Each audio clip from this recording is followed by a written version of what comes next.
It's time for Declare Your Independence with Ernest Hancock.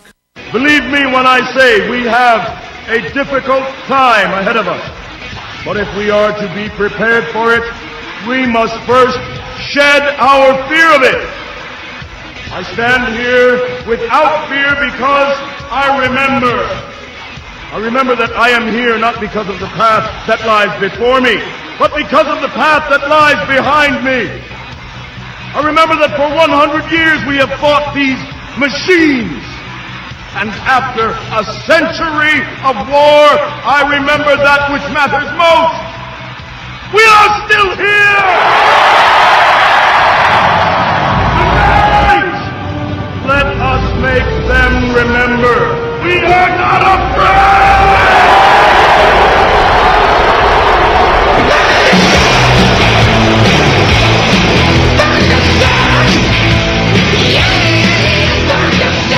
Welcome to Declare Your Independence with me, Ernest Hancock, each and every day here on LRN.FM network from Phoenix, Arizona, from Freedom's Phoenix Farm. Now, what we're going to do today is we're going to learn something, and I'll tell you, I've been impressed with the articles of our guest in the next hour, and it's just when you think it can't get any more absurd. I'll tell you what's going on. There's Pepe Escobar is in Brazil. We're going to be talking to him from Brazil. So fortunately, we're still not 15 gazillion hours away. We're kind of near time zone, so it won't be that bad. But you know, we've talked to people in Saudi Arabia, in Bahrain. We've got Karen Kwiatkowski yesterday. She was head of intelligence in sub-Saharan Africa and the Middle East, and you know, in the Pentagon, she'd accumulate information that would go on up the ladder and then see what they said anyway, and go, well, that's a lie. So it was an interesting perspective from her, what she went through as a human being to get out the truth as we're being goose-stepped to war. The story that we're going to be talking about is the deal that was made between the United States, the Obama administration, and the House of Saud in Saudi Arabia.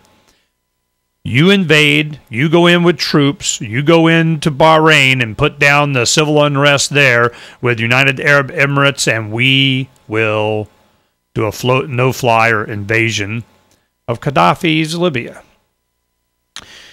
What's going on now is you'll hear the talk about, wow, you know, Gaddafi's really, you know, he's making strides here. We might have to arm civilians, the rebels. We got to give them guns. We got to give them goodies. You know, Stinger missiles and whatever the heck, you know, because we can. And if we don't, they're going to lose. We can't have that. So and you look at it, and it's done on purpose. You get someone that's a CIA asset that's in the Gaddafi administration or cabinet, or whatever you want to call it, in his government there, and he defects, and you go, you know, you're the head SOB in charge of, you know, whatever over here. Then you pull support. Oh, how's that working out for you? Oh, you don't want to be hung? You thought we were just going to, you know, put you into? Oh, no. Let me tell you what the new deal is. Here are the concessions. This is what we want.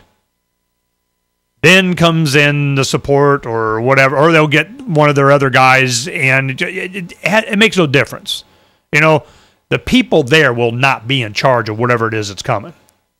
They're talking about that they would take eastern Libya, where most of the oil is, and they'll go, okay, we'll have this, and you can have the west, kind of like North and South Korea.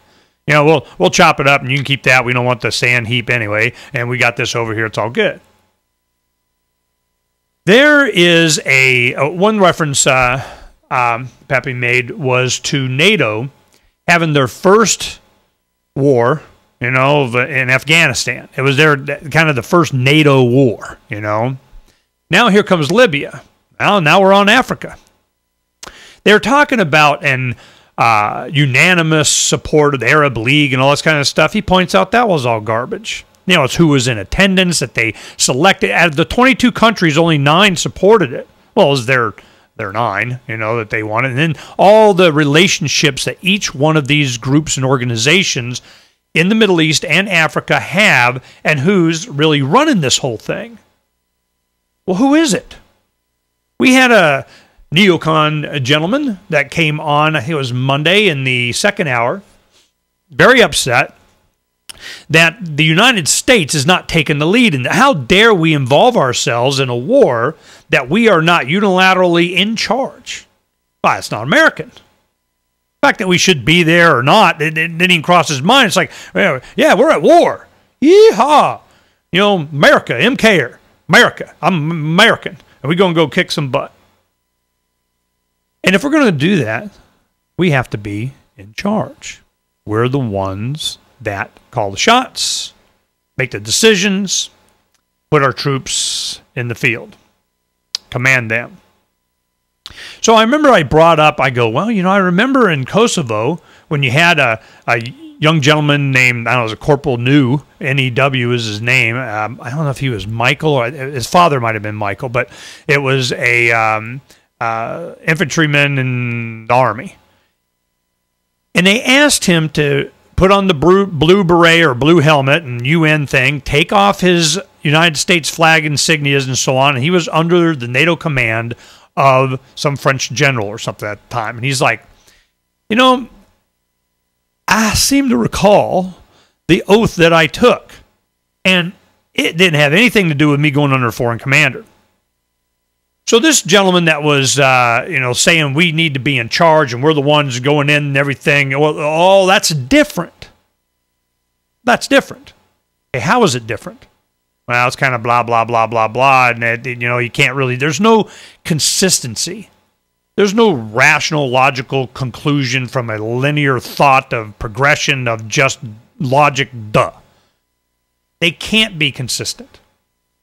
To be consistent would be, you'd have to have some kind of firm principle by which you base your decisions on. Let me tell you what the principle is. We rule you. And them up there, everybody else underneath, you're either in line or you're not. The hypocrisy that we pointed out with Jafar al-Shaib, he is a elected official in eastern province of Saudi Arabia. We had him on last week. And I could appreciate the fine line that he was walking on. Because his thing was, he's going, yeah, I'm for human rights and whatever, and I still represent the government, and they allow me to be in office, and they don't kill me, and I'm not arrested yet. But I'm out here advocating that the Saudi government, we love human rights. Really. How is it that we can have the Saudi Arabian government going in with military, police, people with guns, rolling into Bahrain, which is an island country, by the way. The Fifth Fleet is there. It's out in the Persian Gulf off the coast of Saudi Arabia. It's only 3 times the size of Manhattan Island. Okay, it's not real big. It's not huge. And they have, I don't know, it's like 1.2 million people there or something. In the center square, where the government tore down the central artwork that was there, kind of the rallying point of the protesters, they tore it down, and the slogans that were on there, neither Shiite nor Sunni, but Bahraini. The point that they were making is, look, we're not puppets of, the Iranians or any other religious order. Or that's not what it's about. We're just, human beings just want to be left alone with our average age in the early 20s, and guess what? We don't even know what the heck radical Islam means. We're just Islam. We don't even think, it doesn't even matter. That's not our motivation. They have to have, it is essential for us to be screaming in the media, radical Islam, Muslim Brotherhood, Hamas, Palestinian Liberation Organization used to be the buzzword back in the day, Al-Qaeda, blah, blah, blah, blah, blah. These young kids, when those phrases were coined, as they started to, reach into our common language, weren't even born yet. I don't even know what the heck you're talking about. They're like, hey, man, I just want my YouTube and Facebook and Twitter and whatever, and I want to be free to sell, and I can sell, cucumbers. I want to be able to eat. I'm starving. I'm really looking forward to the next hour. Go to today's archive and start reading these articles, setting them off to the side. You need to see this stuff. Great information. We'll share more when we come back.